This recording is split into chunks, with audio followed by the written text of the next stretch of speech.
আজকে শেয়ার করব ঢাকার মধ্যে মাত্র ৩০০ টাকার মধ্যে অসাধারণ মজার কয়েকটি স্ট্রিট ফুড, যেগুলো না ট্রাই করলে অনেক কিছুই মিস। ফার্স্টেই মোহাম্মদপুরের টাউন হলের একটি তান্দুরি মালাই চা খেয়েছি। এটা মেকিং প্রসেসটা দেখতে যেমন ইন্টারেস্টিং, আমার এতটাও এক্সপেকটেশন ছিল না যে চাটা এতটা টেস্টি হবে। টাউন হলে আসলেই এই তান্দুরি চাটা পেয়ে যাবেন, দাম মাত্র ৪০ টাকা। এমন একটি ঝালমুড়ি পেয়ে গিয়েছি যে মামা কিনা একদমই ভাইরাল। মামার ঝালমুড়ি মাখানোর স্টাইলটা অনেক ইন্টারেস্টিং ছিল।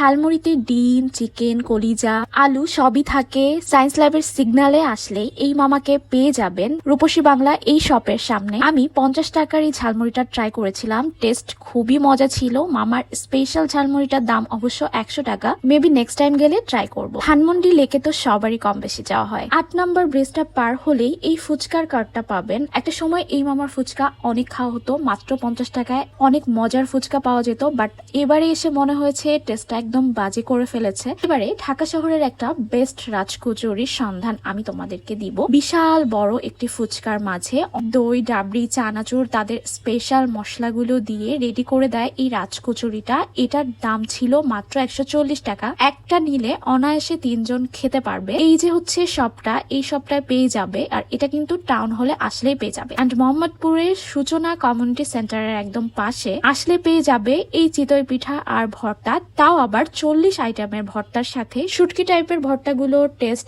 আমার কাছে অনেক বেশি ভালো লেগেছে। আচারগুলো অনেক বেশি মজা ছিল। মাত্র ১০ টাকায় একটা বেস্ট খাবার হতে পারে এই উইন্টারে। Let me know in the comment section তোমরা এখানের কোনটা কোনটা ট্রাই করেছো। Thanks for watching. For more interesting videos don't forget to follow me.